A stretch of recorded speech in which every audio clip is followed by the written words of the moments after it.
fun. Does it work? Yeah. Yeah. Oh, blimey. Got my old pretty halo with mine. Yeah.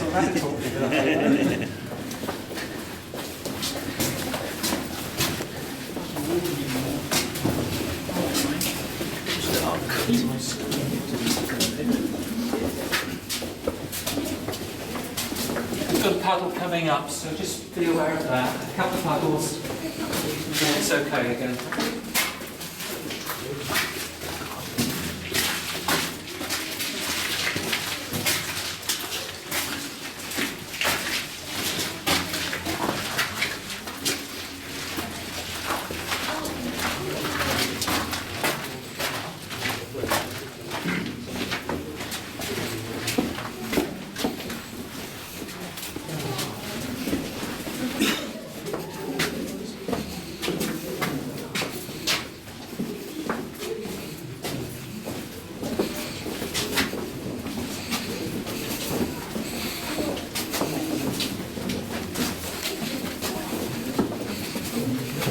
And an oar drum in front, boundary and clearance work left.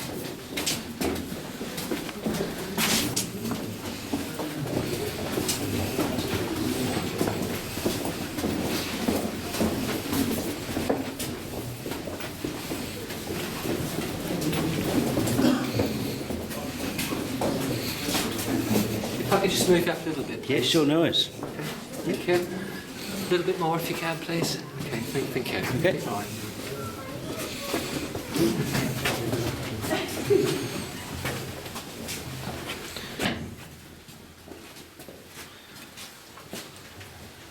I've stopped you here at a construction shaft. This is construction shaft 8. The system was built from 10 places. The foot of the cliffs on the west cliff, and from the railway tunnel where we entered on the east cliff, and with 8 construction shafts as well. So we're still under Victoria Road. So from Victoria Road, or the edge of Victoria Road, they'd have dug down the required depth, then come outwards, and then working to the left and working to the right, they'd have worked to link up with the next construction shaft.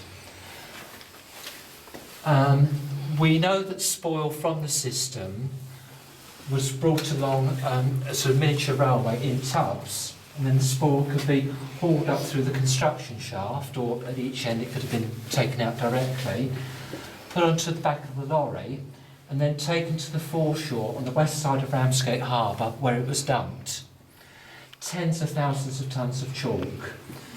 And gradually, over the war years and beyond, that was gradually washed away, just as cliff falls are gradually washed away. Discoloration on the chalk could be here from the diesel trains that we use within part of the system. And in terms of the working, we know it was 80 men were involved with the construction, 24-hour basis within shifts.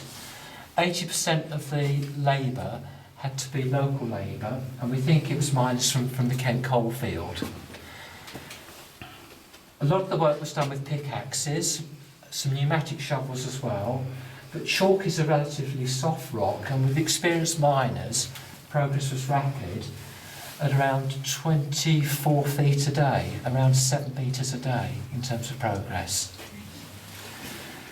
Now, Brimble wasn't sure about ventilation within the tunnel system. He thought with the 12 entrances, the 12 open entrances, and with a slight gradient from the east cliff to the west cliff, that ventilation would be okay. But he wasn't certain. So the construction shafts were converted into, or work began to convert the construction shafts into ventilation shafts, hence the brickwork that you see. But in practice, it was actually okay. And there's only one place where a conversion did take place, a full conversion into ventilation shaft. So Victoria Road above us is now coming downhill, and we're probably now about 40 feet underground. So there's a shaft that goes straight up from here, and that reaches Victoria Road. There's reinforced concrete around it, and there's also manhole cover.